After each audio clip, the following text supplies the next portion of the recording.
prophète Jérémie. Le prophète Jérémie, c'est un prophète donc qui a... C'est pas le seul, mais il a prophétisé sur la destruction de Beth Amikdash, mais contrairement à ses prédécesseurs, mais il l'a vu. Ça faisait un moment qu'on parlait du Khorban Beth Amikdash, mais lui, il a prophétisé et il l'a vu, puisqu'il a été donc témoin tragique. Et il était Cohen, et ce qu'il y avait d'autre comme particularité du prophète Jérémie, c'est que c'était un opposant politique. C'était pas un gauchiste qui faisait des manifestations, ouais, mais c'était donc ce qu'on appelle un rabbin engagé, puisqu'il s'opposait donc au pouvoir politique. Il a connu trois rois. Ouais, l'âge qu'il fallait, mais le Joachim, Joachim et Tzidkiaou. Et c'est-à-dire, il s'est opposé à trois rois. Il a connu le prédécesseur aussi, qui était Yeshayahu, je crois. Le prédécesseur déjà.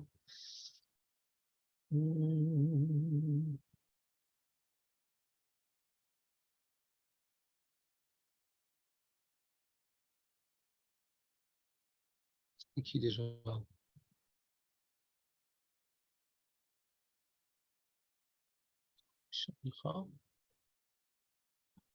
Non. Oh là là! Il faut voilà, c'est là, une seconde. C'est qui le roi d'avant? Le roi d'avant.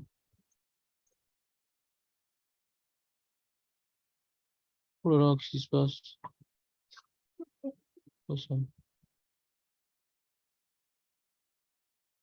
Ouais.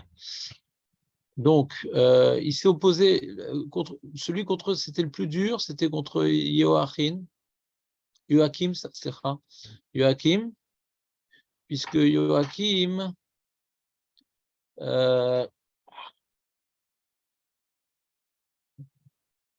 Joachim était un roi qui voulait absolument pas se soumettre à la nouvelle puissance montante, les Chaldéens.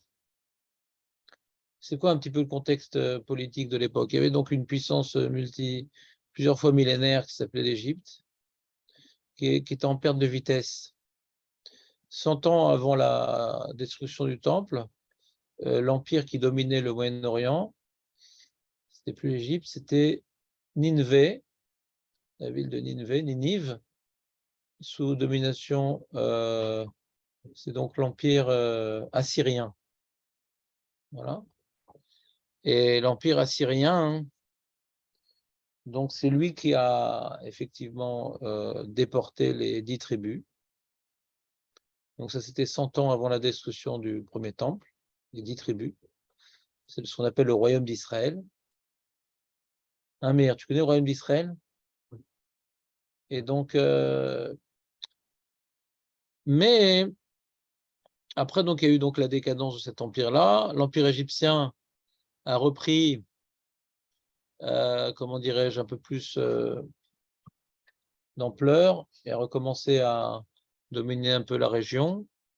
Donc, on était, de toute façon, le royaume de Juda de Yehuda était plus ou moins sous domination étrangère. Ouais, il a perdu son autonomie. Mais il a une certaine, il avait un tribut à payer, mais il avait un peu comme aujourd'hui, quoi, c'est-à-dire qu'il faut faire des courbettes pour être reçu par Biden, sinon c'est qu'il ne nous donnera pas des armes, des trucs, non, non. On dépend de lui. On est libre, mais on ne fait pas ce qu'on veut. C'est un peu ça, la domination égyptienne à l'époque. Le problème, c'est que les Babyloniens ont commencé, avec Nebuchadnezzar, commencé leur grande saga de conquête décisive et victorieuse. Et il y a eu une guerre à Carchemish. C'était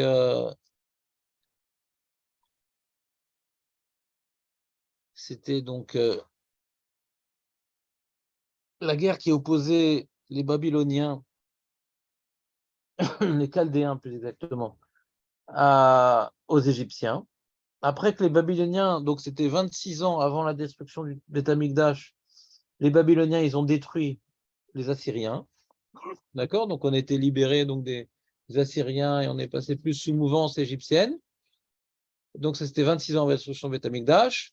7 ans après, donc 19 ans avant la destruction du Beth Amikdash, les Babyloniens ont continué leur avancée fulgurante puisqu'ils ont écrasé les Égyptiens. C'est la fin de l'Égypte, c'est-à-dire en termes que puissance dominatrice du Moyen-Orient, elle se relèvera jamais plus de cette défaite, l'Égypte. À Carchemish, 19 ans avant la destruction du premier temple. Mais, comment dirais-je, les rois de Yehuda, ils voulaient encore rester, ils renforçaient leurs alliances avec les Égyptiens, ils ne voulaient pas passer sous protectorat babylonien, parce que le babylonien, c'était beaucoup plus coercitif, beaucoup plus engageant. Les Égyptiens, c'était un petit tribut à payer, ça va. C'était gérable. C'était gérable. Alors qu'avec les Babyloniens, ils avaient une perte d'autonomie politique encore plus grande. Ouais. Et donc, ils se sont un petit peu entêtés à vouloir rester plus sous domination égyptienne que prendre la nouvelle puissance, s'associer à la nouvelle puissance. Et donc, ce choix politique était dangereux. Et Irmiaou, il est venu prophétiser, de dire non, la nouvelle puissance que Hachem envoie, c'est Babylone. Il faut se soumettre à elle. Et en se soumettant à elle, eh bien, qu'est-ce qui va se passer? Eh bien, on pourra rester sur notre terre et continuer à développer notre vie spirituelle et religieuse. Et donc,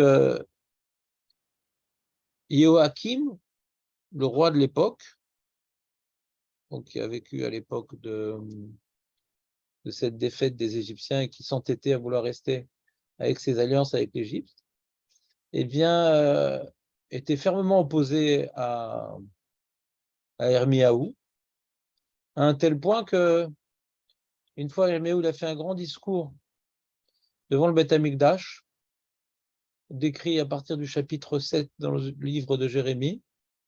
Et le grand discours que Hermiaou a fait là-bas pour appeler la population à réagir et à dire que ça y est, si vous ne réagissez pas, vous n'arrêtez pas la Vodazara, et de vous occuper de veuves, orphelins, la justice, la truc, etc. Il a fait toute une Torah. Alors, Hachem va faire de cette maison comme il a fait avec le Mishkan de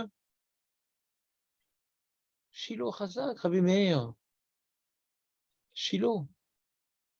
Ce Shiloh, qu'est-ce qui reste de Shiloh? L'eau. L'eau. Plus rien. Toi, t'es parti visiter le Mishkan de Shiloh? Ben, il n'y a plus rien. Ouais. Oui, il y a toujours des pierres qui restent. Ah oui, ça c'est pour les touristes. Pour les touristes. Ouais. Ils ont même fait la reproduction de la maquette dans une basilique. Désaffectée, bien sûr. Parce que les chrétiens, ils adorent tout endroit de saint pour nous, ils font une église là-bas. Enfin, voilà, voilà. C'est sûr que sur la maison de la Pide, on va faire une église. Mais qu'est-ce qu'il y a? Vidéo.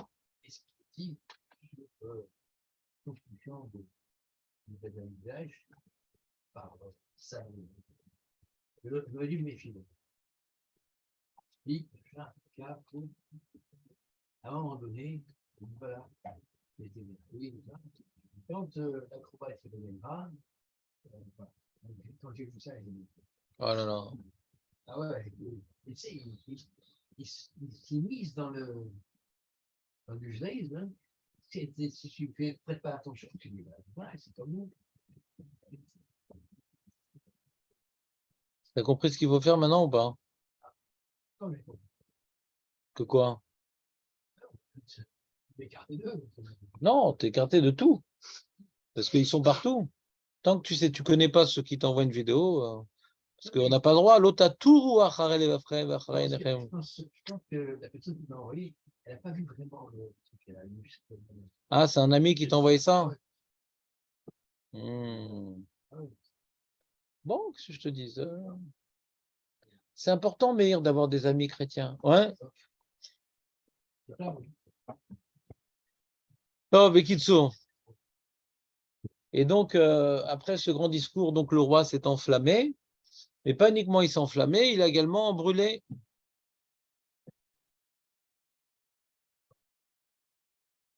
Les écrits de Yirmiyahu, et certains expliquent que c'est la Megillat Echa. La Megillat Echa a été réécrite. Ouais. Et donc le dernier roi après qui est venu, c'était Tzidkiyahu.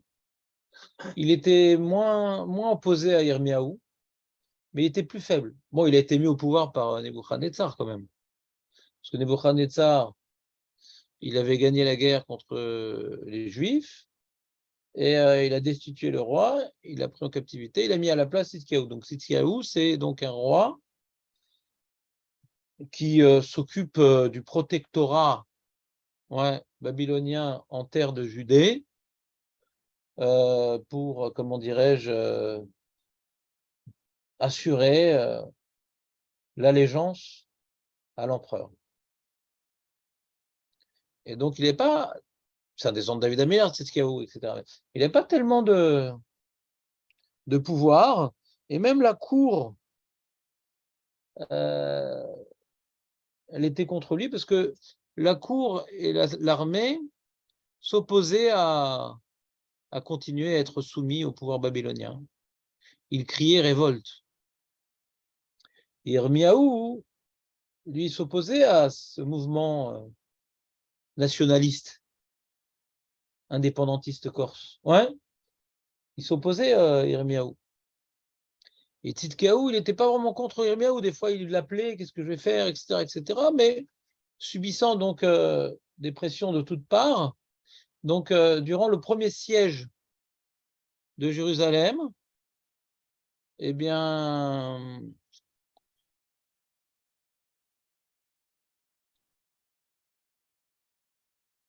suite à la pression de la cour, alors ils ont, parce qu'ils soupçonnaient pendant le siège que le prophète qui disait tout le temps faut se rendre aux Babyloniens, qui collaborait avec l'ennemi. Donc ils l'ont jeté en prison, Yirmiyahu. Ah, vous ne connaissez pas toute cette histoire? C'est sympa alors comme ça, en train de un petit café comme ça, toute histoire. Mais il n'était pas très méchant, Tzidkiyahu. Donc c'était la prison qui était dans le palais, donc ça va, c'était des conditions viables. Mais lorsqu'il y a eu le deuxième siège, qui fut le dernier, ouais, t'entends, il y a eu un deuxième siège à la Knesset. Non, un deuxième siège de Jérusalem. Le 10 Tevet. Le 10 Tevet. Pourquoi ça a mis tellement de temps jusqu'au 9 Av? C'est beaucoup quand même. Parce qu'au milieu, ils ont dû lever le siège. Ouais. Ils ont dû lever le siège parce que les Égyptiens, ils ont attaqué. Donc, ils ont dû encore écraser les Égyptiens. Donc, ils sont revenus faire le siège une deuxième fois. Cette fois-ci, c'était la bonne. Et là, la situation était vraiment catastrophique. Et là, encore une fois, Yirmiyahu, il continuait ses messages défaitistes. Pas la mode. Pas la mode. Et donc là, la population et la cour et les prophètes, les faux prophètes, se sont mamash excités contre Yirmiyahu. Et donc, ils ont même humilié Yirmiyahu, parce que Yirmiyahu, lui, il descend de Yoshua et Rachav aussi. Alors, ils disent que ouais, ce prophète, il est tamé, il descend d'une convertie, nanana. Il venait l'humilier. Il était tellement humilié, Eliaou, que certaines sources nous disent de Radak que Yecheskel, mais le prophète Yecheskel, tu connais le prophète Yecheskel? Il s'appelle Ben Bouzi. C'est le fils de Eliaou, parce que de Yirmiyahu, parce que Yirmiyahu était tellement méprisé par le peuple, c'est le fils de Bouzi, de celui qui est Boz, Boucha, ouais, Bouzi. Et maman, je le détestais, hein, c'est le défaitiste. Et là, il a été jeté dans un cachot, mamache, pas du tout dans le palais, avec de la boue, etc. Il était en train de se noyer. Il a été sauvé in extremis. En plus, son geôlier, c'était un disciple de Hanania ben Hatsour. Hanania ben Hatsour, qui était ce Hanania ben Hatsour? Le Hanania ben Hatsour, c'était donc ce qu'on appelle un faux prophète. À l'époque, il y avait deux types de faux prophètes. Il y avait des prophètes de Baal, donc d'Avozazara. Bon, ça c'est connu. On voyait déjà à l'époque de Yohanavi. Mais il y a également des prophètes qui parlaient au nom d'Hachem. Il dit non, vous inquiétez pas, ouais, les Babyloniens, on va gagner la guerre, etc. Qui prophétisaient des messages, comment dirais-je, de victoire, etc. Donc qui poussaient à la guerre. Des prophètes politisés qui vont dans le sens du poil du pouvoir. Et ce Hanania ben Hatsour, il avait un talmide qui s'appelait Yonatan, et c'est lui le geôlier qui faisait souffrir Yirmiyahu, en plus. Déjà, il était en prison, et en plus, il le faisait souffrir. Et qu'est-ce qui s'est passé? Yirmiyahu, il a réussi à faire passer un message au roi de supplier. Donc, Tzidkiyahu, il a fait changer de cellule pour ne plus être sous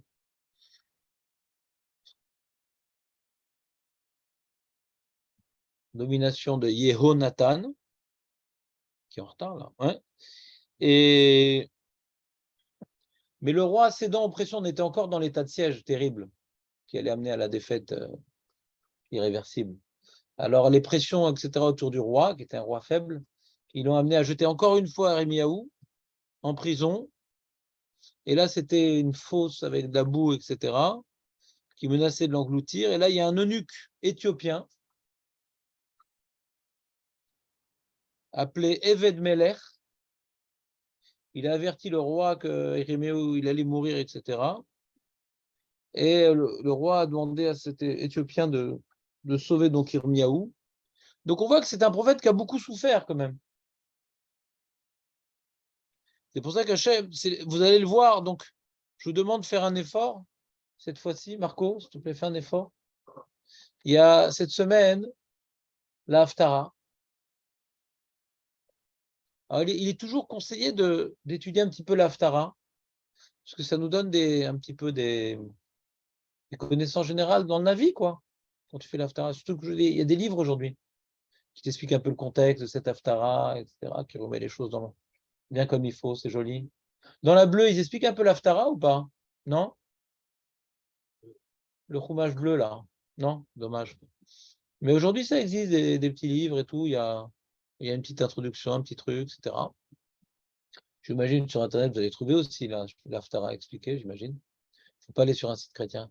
Et, donc, ça donne un peu des connaissances générales. C'est sympa, on voit le rapport avec la paracha et tout. Des fois, ça enrichit vraiment la paracha. Et des fois, c'est un petit point en commun. Mais là, on va commencer les haftarot qui sont liés au Khorban, ce Shabbat-là, avec le premier chapitre de Jérémie.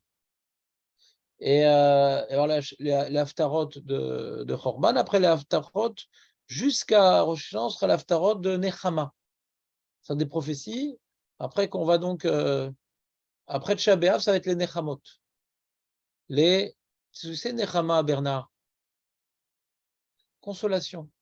Comme on a un endeuillé, on doit être Menachem Oto. Ouais. Et pourquoi je vous parle de ça? Parce que un des enjeux des Haftarot, justement, c'est pour ne pas perdre foi dans les prophètes. Ils ont venu beaucoup parler du Khorban et également de la Géoula. Et notre situation de galoute est une épreuve difficile depuis tout temps et a fait perdre beaucoup la Emouna à un certain nombre de nos coreligionnaires. Et donc l'Haftara, elle a pour objectif de nous renforcer dans la Emouna, dans les prophéties, qui nous racontent autant la galoute qui s'est accomplie comme prévu, et de la manière qu'elle s'est accomplie comme prévu, la Géoula prévue aussi, elle va s'accomplir comme prévu. Donc les deux sentiments liés. De la même manière que ce qu'a dit Hachem, il l'a accompli dans le mal, il le fera aussi dans le bien, et dans le bien, on a beaucoup de prophéties, on va dire, jusqu'à Rosh Hashanah, on va avoir des haftarot qui parlent de Nechama, des prophéties, etc. Et donc, quand vous allez voir, donc maintenant, donc on l'a dit, c'est fini. Vous allez donc étudier l'haftarot, c'est fini. Donc, quand maintenant vous allez voir donc ce Shabbat-là, l'Haftara, qui est le premier chapitre de Jérémie, c'est intéressant. Parce que là, on voit comment Jérémie il a été choisi par Dieu. Il est né circoncis. Contrairement aux autres prophètes, avant même qu'il naisse, il était prévu. C'est pas, il y avait un homme qui était tzaddik, etc. Et Hachem, il a besoin d'envoyer une mission. Ah, il a dit, il a regardé un petit peu dans le dehors, c'est qui? Ah, lui, il est mieux que les autres, je le prends. Non, il était conçu, même lorsqu'il était conçu dans le ventre de sa... Déjà, c'était prévu. Il était prédestiné à sa mission, Yirmiyahu. C'était prévu que Hachem voulait détruire le temple. Et il a créé cet homme-là pour être le prophète du Khorban Bet HaMikdash. Et donc, quand on part. Et tant qu'il était à Jérusalem, le Beth Amikdash ne pouvait pas être détruit par son mérite. Et Hachem a fait il l'a renvoyé à Anatot, dans sa ville natale, et pour faire, je ne me rappelle plus quoi. Et quand il revient, il voit Jérusalem en flammes. Et donc,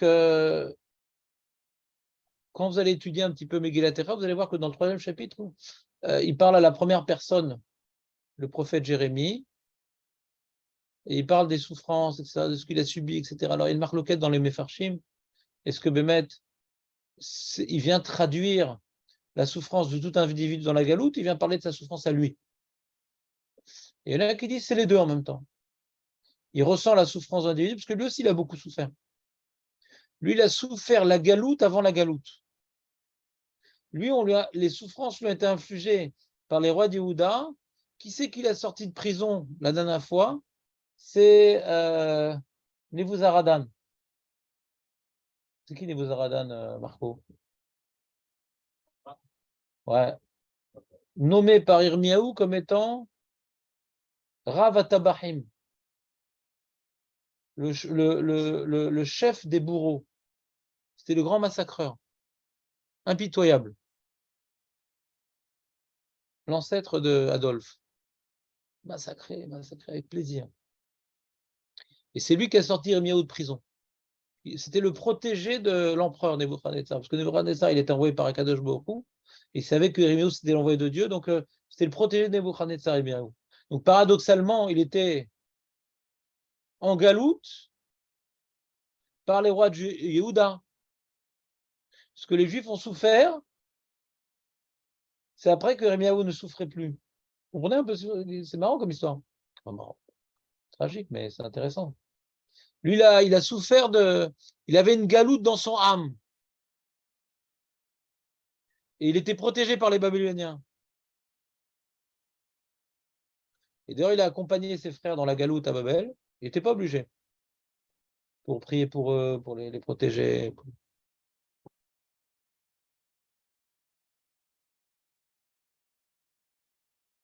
Donc, regardez attentivement l'Haftara cette semaine, le premier chapitre.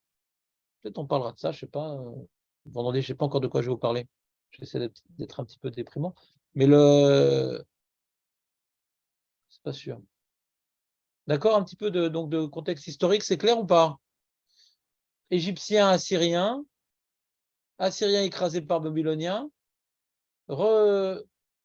réalliance avec l'Égypte, erreur fatale. On s'oppose à Babylone, qui vient maintenant écraser l'Égypte et qui vient écraser les rois de Juda. Ils remettent au pouvoir Tzidkiyahu, qui, sous la pression de la populace de Benvir et des autres, il faut se battre, ouais, jusqu'au bout. C'est notre pays, on s'en fout des Américains, ouais. Alors, s'entraîner le Khorban Bet Hamikdash, parce qu'on n'a pas écouté les rabbins comme d'habitude. D'accord? Quoi? Ah, vas-y. Soit la nation américaine, indépendant, indépendance.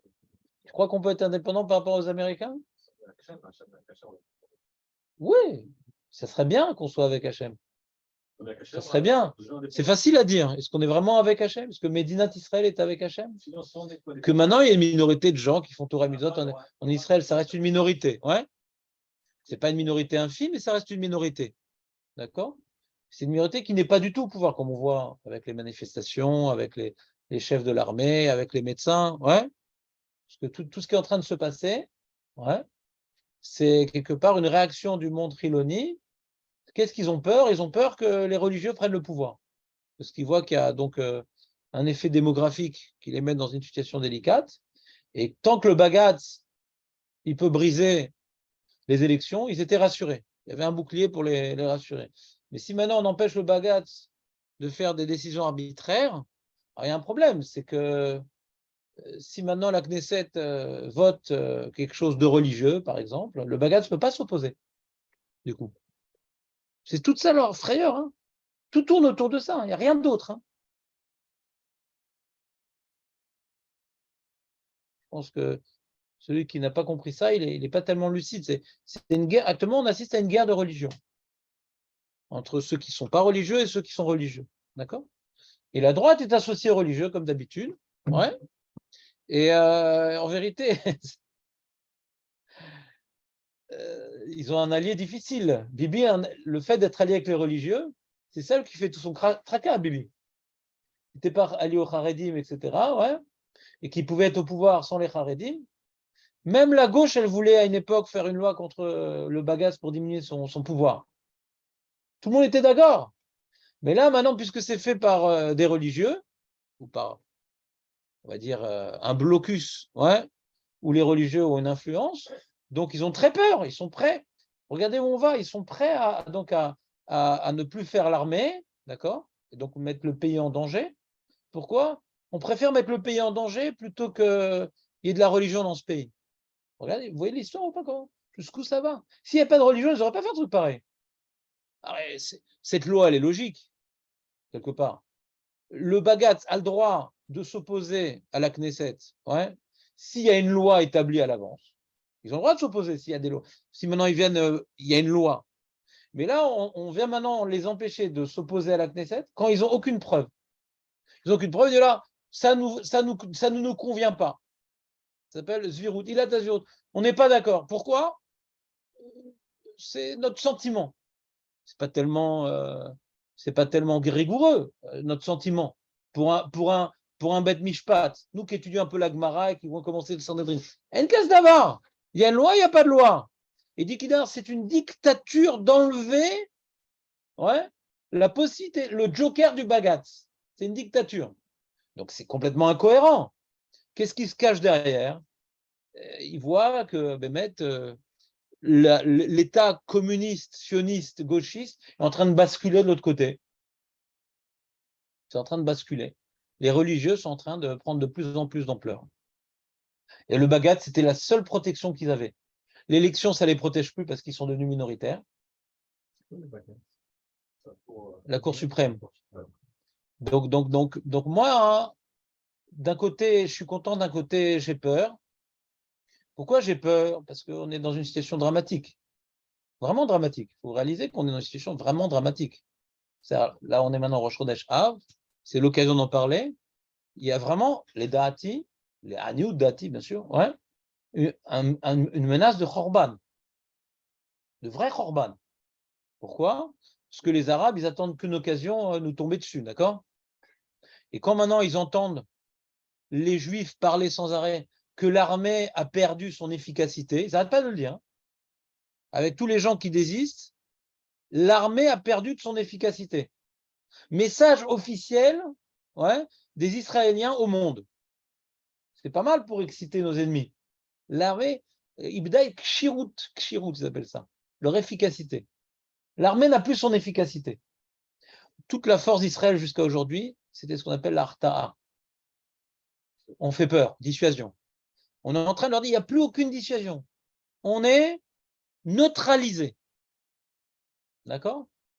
Donc, on n'a jamais connu, depuis la création de l'État d'Israël, une telle crise sociale, culturelle et militaire.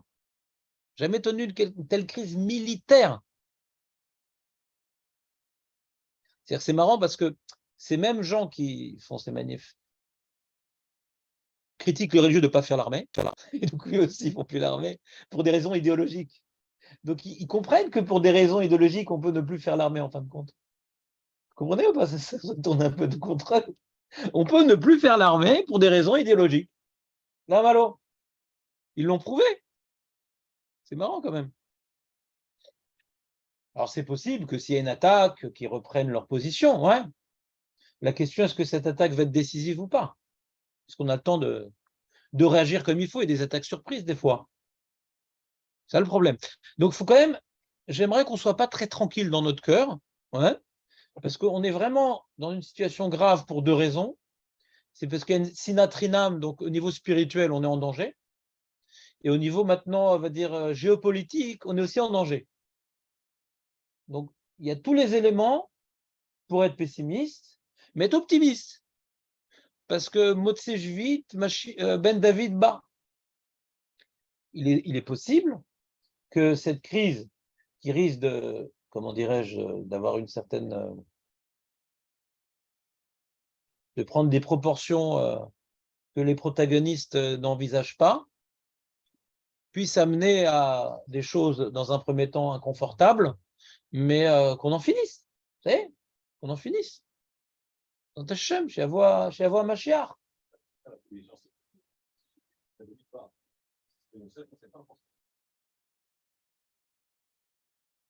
Non, par contre, tu n'es pas obligé d'être plus pessimiste que moi, j'ai mis le paquet déjà.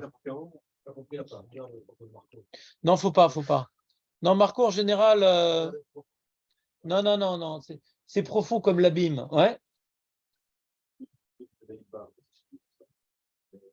Mais c'est pas obligé que ma chère Ben Yosef vienne, c'est pas obligé.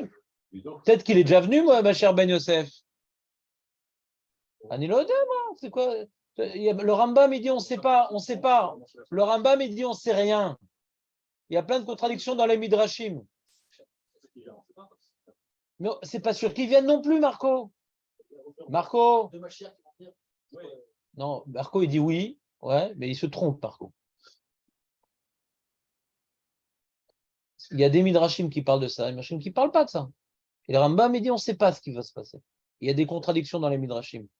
Il y a l'autre qu'il n'y aura pas, ma chère Ben Yosef. C'est-à-dire Dalecha. D'après les Midrashim qui va venir, c'est quoi? Il y aura deux Mashiach qui vont venir. D'après les Midrashim, il y a toutes les. Moi, j'avais une fois un copain, Zichron El Bracha, qui avait un livre sur tous les Midrashim sur le Mashiach. N'écoute pas Marco. J'avais un livre qui rapportait, un mec, il a fait le sikoum de toutes les shitot dans les Midrashim et dans les Rishonim.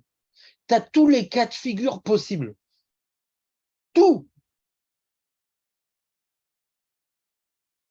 C'est-à-dire que si maintenant tu veux créer une secte méchiriste, tu peux créer ce que tu veux comme message.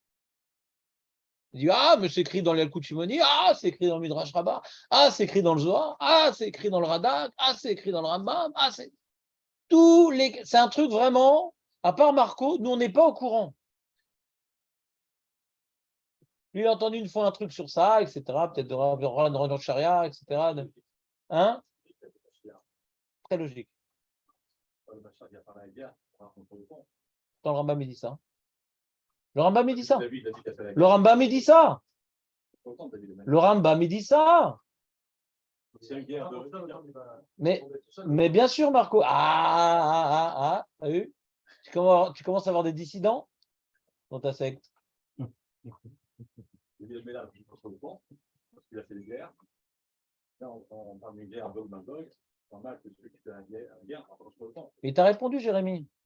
D'après le Midrash, mais il y a une marloquette sur ça aussi. Ouais. D'après le Midrash qui a tombé tout seul le Beth Amikdash, il n'y a pas de Sheila, Marco. Donc c'est fini ta logique. Neutralisez, Marco. En deux. 2, 3 coups, on l'a neutralisé. Échec et mat.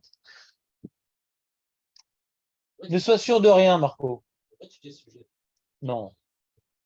Le Rambam il dit on n'étudie pas ce sujet. Ouais. Il dit l'important, c'est pas comment ça se passait, c'est comment on peut la faire venir. Le Rambam est fourrage. Dans la Chot Milchamot Melachim, Perek Bet. Rambam est fourrage. Il dit le but, ces sujets-là, ça ne change rien à ta vie. Parce que de toute façon, c'est pas comment ça va se passer. Et il dit même ce qui est écrit, ce qui est écrit dans les Midrashim, il dit c'est pas qu'ils avaient une névoie les Chachamim quand ils ont parlé. Il y a des psukim, un il a voulu interpréter comme ça, l'autre il a voulu interpréter. C'est pas qu'ils ont une massorette, mais d'or, ça se passait comme ça. Le Rambam il dit non, il y a des psukim, mais quand les Chad d'Oresh, les filles Zvarato, donc Marco il a sa façon d'être d'Oresh. Et c'est logique. Ouais. Il y a d'autres rabbanim. Une chose est claire, et c'est de ça que je voulais vous parler ce matin, parce que j'écoute un petit peu les informations, je vois que la situation elle est pas grave, elle est dramatique. Ouais. Il y a même les médecins maintenant qui veulent faire aussi leur manifestation en arrêtant de travailler. Pas leur clinique privée, hein, où c'est 2000 shekels la consultation. Non, non. Ils veulent arrêter leur chéroute publique. Ce qu'ils sont un peu obligés de faire, et que de toute année, ça ne les intéresse pas tellement. Ils préfèrent leur clinique privée. Mais bon, ils sont obligés d'avoir aussi certaines places, ça leur donne un renom d'être un échilog. Mais ce n'est pas ça qui les intéresse, c'est leur clinique qui les intéresse. Ils n'arrêtent pas leur clinique, hein. Je vous rassure tout de suite. Si tu as de l'argent, il n'y a pas de problème. Donc c'est la guerre entre la riche et les pauvres, quoi. Tout ce qui est public, ça part en vrille. Les pauvres qui n'ont pas de quoi se payer un médecin privé, ils vont crever. C'est comme ça. Donc on voit vraiment deux mondes la minorité dominante qui veut prouver on continue à dominer. C'est ça qu'ils veulent prouver. On domine l'armée, on domine comment dirais-je, la médecine, on domine comment dirais-je aussi, le high-tech, parce qu'ils ont dit tout celui qui va à la manif, il est payé pour sa journée de travail. On domine le pays. Donc ça s'appelle il y a donc la démocratie, et ça s'appelle une plutocratie. C'est ça, plutocratie s'appelle le pouvoir des riches. C'est les plutocrates, je crois, non?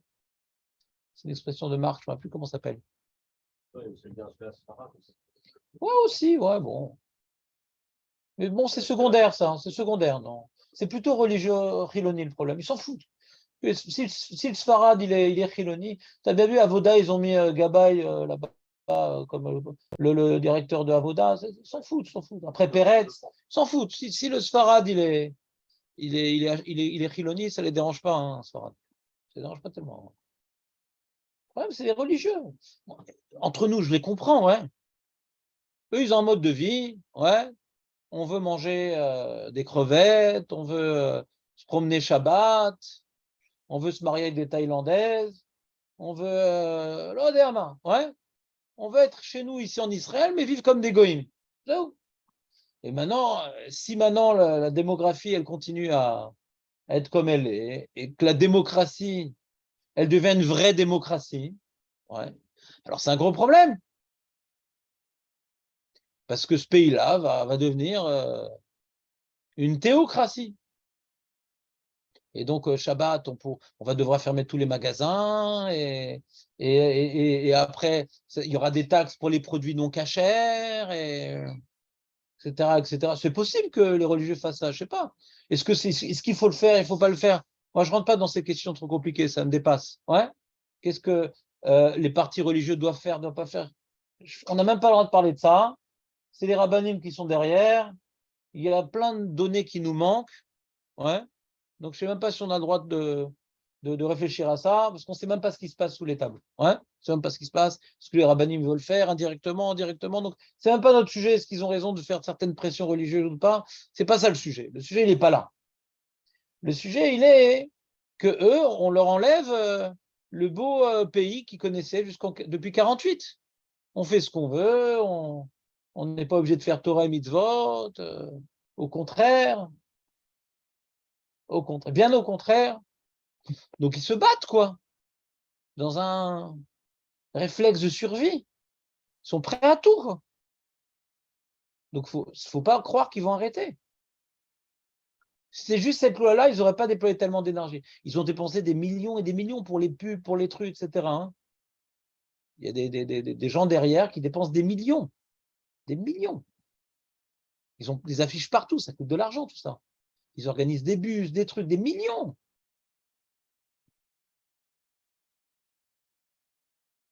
Et on n'a pas leurs moyens, nous. Ni l'État, ni les prolos sfarades que nous sommes. On ne fait pas le poids. On n'est pas des mefakdim dans l'armée, on n'est pas les chefs de l'industrie, on n'est pas les chefs de leur monopole qui nous augmentent les prix. Ils ont tout dans leurs mains. Ben, tu vois, il n'y a pas de pouvoir du peuple. On a de la chance, entre guillemets, je ne sais pas si c'est une chance ou pas. En tout cas, Bibi, c'est quand même un homme qui a une certaine poigne. Ouais. Un autre, il aurait laissé tomber d'avance. Ouais. Il baisse dans les sondages, etc. Il risque sa peau, là. Hein. Mais il dit, il faut bien le faire. Il faut arriver à neutraliser ce bagasse. Parce qu'on a les pieds et les mains liés. On ne peut rien faire. On ne peut rien faire. Le Bagatz, ils ont même envisagé la semaine dernière de faire démissionner Bibi parce qu'il se mêle du problème de la réforme. On va démissionner le Premier ministre. Dernière idée du Bagatz. On devient un truc de fou. Et pourquoi les Américains ils soutiennent cette manifestation? Pourtant, c'est démocratique ce que veut faire le pays. Parce que les Américains, ils ne veulent pas aussi que ce soit un parti religieux. Parce que si maintenant il y a des religieux qui gouvernent en Israël, ils vont être embêtés pour le problème palestinien, etc., de rendre les territoires, nanana. Ils sont beaucoup plus durs, les religieux. Ils sont beaucoup plus têtus, les religieux. On peut moins naviguer avec eux, avec Smotrich, Ben Gvir, etc. Avec la populace, ils s'en foutent des Américains. Donc les Américains, ils ont très peur que les religieux prennent le pouvoir. Parce que ce serait très difficile de leur faire de leur faire des pressions, parce que le peuple, il s'en fout de tout. Donc c'est faites attention aux Américains à la démocratie, mon œil. Ils ne veulent pas qu'il y ait une certaine mouvance qui leur rende difficile leur travail, c'est tout. C'est le monde goy qui a peur aussi que les religieux prennent le pouvoir en Israël. Le monde goy. Donc on voit vraiment Gog ou Magog là. Il n'y a pas l'Iran qui va attaquer aussi Israël là? C'est pas nouveau ça. Non mais là, on n'est pas à l'aube là Officiellement, c'est pas l'Iran pour l'instant. Première étape, c'est Hezbollah, leur sbire. C'est pour ça qu'ils ont mis là-bas des tentes, des trucs, etc. Ils sont dans l'attente d'une guerre. Ils sont en train de nous tester. Ils ont toujours été en train de nous détester, maintenant ils sont en train de nous tester. Non, c'est un Bekitsour. Pourquoi je vous parle de politique? Parce que ce n'est pas de la politique. C'est pas que j'ai une opinion sur l'État, etc. Ouais. Je sais pas ce qui est bien, je sais pas ce qui est mal, honnêtement. On ne peut jamais savoir. Quand tu vois les prophètes, quand tu vois l'histoire, des fois quelque chose qui semblait être bien, c'est mal, et quelque chose qui est mal, c'est bien. On ne peut jamais savoir. Ouais. C'est toujours facile d'avoir des pronostics en direct, mais après coup, on dit j'étais complètement à côté de la plaque. Je ne suis pas en train de dire c'est quoi la bonne opinion qu'il faut avoir actuellement. Je vous dis juste qu'on est dans une situation très délicate. Donc si maintenant on a la possibilité de faire tchouva sur certains domaines de vie privée, ouais, pensez l'occasion parce que quand ça va se déclencher la guerre, Chazé Shalom, bien sûr, si ça va se déclencher, ça sera difficile au jour le jour de faire tchouva parce qu'il y aura tellement de soucis. Alors, on est moins prédisposé à rajouter des heures de limoun, on est moins prédisposé à prier plus Bekavana. Quand un homme il est dans le souci, il a tourmente, il a du mal à faire tchouva. C'est-à-dire paradoxal, des fois, non, quand tout va mal, alors je fais tchouva. Ouais, mais c'est pas comme ça en général. J'ai peur pour mes enfants, je n'ai pas la tête tellement libre. Difficile de faire tchouva. Donc, faire tchouva avant. Et cette tchouva avant, peut-être, va amener à contrarier Marco qu'il n'y aura pas Mashiach ben Yosef. Ouais. On va directement arriver au Mashiach ben David. Zat Hashem.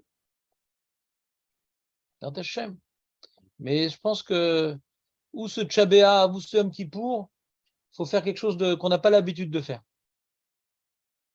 Parce que c'est une période qu'on n'a jamais vue auparavant. Depuis 1948, bien sûr. On l'a vu avec Yirmiyahu, hein. Ces pressions, ces trucs, l'extérieur. Faire quoi? Tu ne suggères pas de faire quoi de particulier? Chacun, il a ses mauvaises consciences. Chacun, il a ses mauvaises consciences. Il y a des choses qu'il sait qu'il peut arrêter de faire, mais il est feignant. Ou des méthodes qu'il peut commencer à faire, mais il est feignant. Mais c'est pas que c'est impossible. Il se laisse vivre. Il y a des choses, c'est un gros Yetzer Hara, il ne faut pas commencer par ça, parce que c'est un combat perdu d'avance. Après, ça va être la déception et je n'ai rien fait. Mais des choses qui sont faisables. Mais je n'ai pas les nerfs. Pas des gens qui vont plage mélangée, des gens qui vont qui mangent un banout, il y a des gens, je sais pas, je peux pas vous donner d'exemple chacun avec son problème. Ouais. Je peux pas vous dire. Je sais pas. Ouais. Mais il y a des choses, on sait que pied la c'est baya. Hein. Ouais. On sait, il n'y a pas de doute que c'est baya. Ouais. Mais on se laisse vivre, on fait comme tout le monde, ça va. On se fait des tirs ou de sim.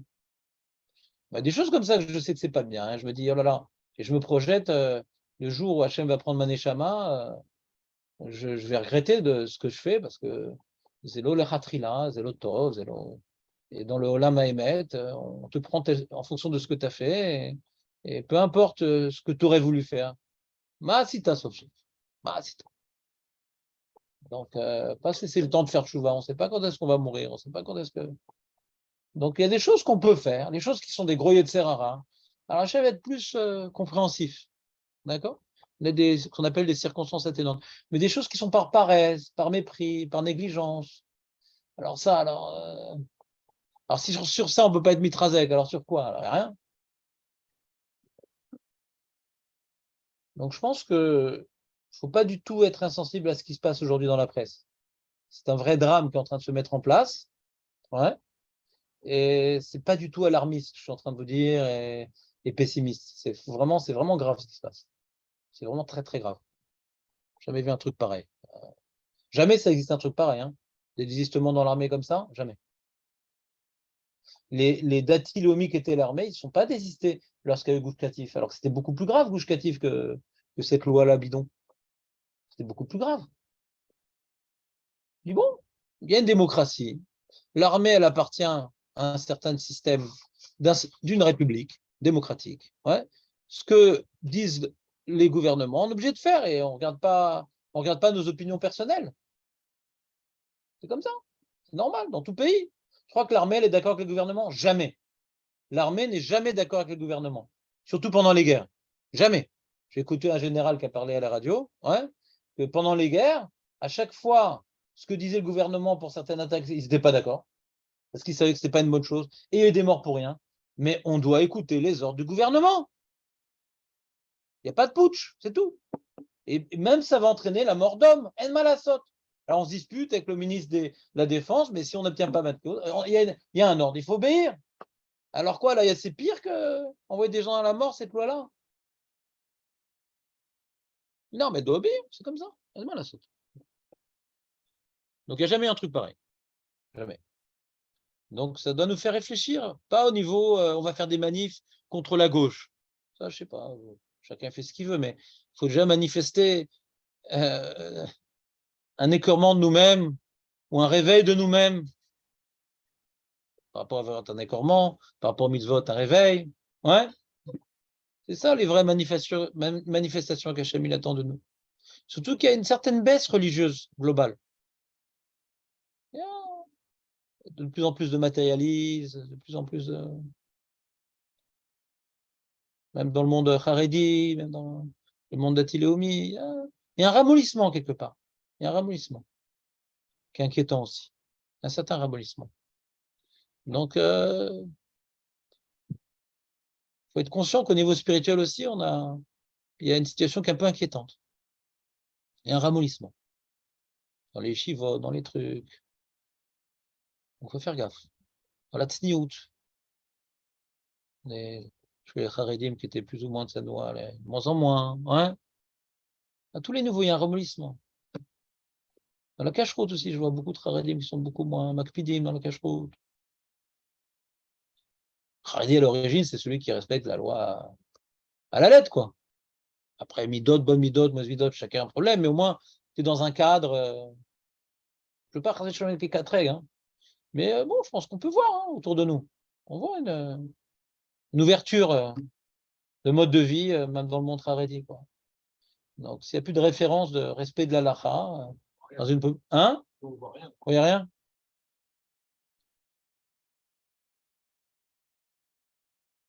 Vous voyez pas dans les endroits bizarres des gens qui ont les religieux traînés, etc. Non. C'est pas Nathania, alors. Baruch Hashem. Bon, très bien. Donc j'ai rien dit. Peut-être que je me trompe. On voit de moins en moins de religieux. Ah ouais? Ouais. Bah, tu vas à Jérusalem, il y a beaucoup moins de religieux. Ah ouais? Ça, c'est devenu Oui, parce que c'est inaccessible les prix là-bas. à Jérusalem. Bah oui. Un peu tôt. Ah non, c'est les religieux quand même. Ah, mais c'est devenu, c'est super, quoi. C'est pas. Oui, je sais pas. Moi, j'ai pas fait les statistiques démographiques, etc. C'est difficile les statistiques parce que qu'est-ce que t'appelles religieux, qu'est-ce que t'appelles pas religieux? Moi, je vois juste que Tu vois je vois par exemple Bnei Brak, je vois les endroits où donc il y a un certain niveau de religiosité qui existe. Alors ça reste bien. Il y a toujours Baruch Hashem, j'étudie après-midi dans un, je suis pas avec eux, mais dans un collège, tu vois, c'est Avrechim, Retzinim, Yirei Shamayim, etc. Donc c'est pas la fin. Il y a toujours des gens bien et des gens Yirei Shamayim et qui font mission de nefesh pour Torah Mizot. Chas v'shalom. Je suis pas en train de dire que c'est un chorban spirituel. Il n'y a plus rien. Chas v'shalom. Je dis juste qu'il y a un certain ramollissement et parce que c'est de plus en plus matérialiste, quoi. Il y a de plus en plus de besoins. Et surtout, le grand Khorban de notre dor, c'est le téléphone, quoi. Internet, quoi. C'est-à-dire ça a ouvert pas uniquement une Touma, mais un matérialisme. Internet, ça n'a pas uniquement ouvert à la Touma, ouais. Un matérialisme, ouais. Tu vois des choses qui te donnent envie sans arrêt. Avant, ils n'avaient pas la télé, pas les trucs. Donc, il n'y a pas accès à ça. Donc, c'était protégé. T'es protégé nulle part. Donc, le Yetzirah, il existe. La tentation, elle existe. Ouais. Donc, tant que maintenant, on ne met pas une barrière devant la tentation, quand il y a une tentation, on tombe. Hein. Quelqu'un maintenant qui veut arrêter de fumer, s'il a un paquet ouais, sur la table, impossible qu'il arrête de fumer. Et qui a passé dessus, truc. D'accord. Quelqu'un qui aime bien les films, s'il a un ordinateur ouvert avec, je sais pas quoi, un truc, il va s'arrêter, il va regarder. Mais si l'ordinateur est dans le sac, dans l'armoire, alors il aura moins tendance à regarder. On est d'accord ou pas? Ouais. C'est ce qu'on appelle la tentation. Hein. Internet, il a ouvert la tentation sur tout. Surtout. Donc c'est dur de faire face à la tentation. C'est dur. Donc ça amène des choses qui n'existaient pas avant. Dans des yeshivot, dans des trucs. Parce que Baruch, en plus, c'est un âge difficile. C'est un âge de tentation, quoi. Donc c'est tout ça qui s'associe. Donc pour celui qui a la vérité en face de ses yeux, donc vous êtes des gens qui sacrifient du temps pour étudier la Torah, pour vous investir dans la volonté divine. Donc c'est aux gens comme ça de compenser le ramollissement général en faisant des choses en plus. À nous, quoi. On doit faire un effort. J'espère être à la hauteur de mes propos. Je n'ai pas l'impression, mais en vous le disant, j'espère que ça va me donner l'effort de passer à l'acte sur un certain nombre de choses, parce que j'ai l'impression qu'on est à une période un petit peu charnière et décisive. J'espère que je me trompe, mais en tout cas, de ne pas vous en parler, je me tromperai parce qu'il y a des choses graves qui se passent. Donc, je suis obligé de vous en parler. Allez, fin de réflexion sur l'actualité inquiétante, mais dynamisante, je pense.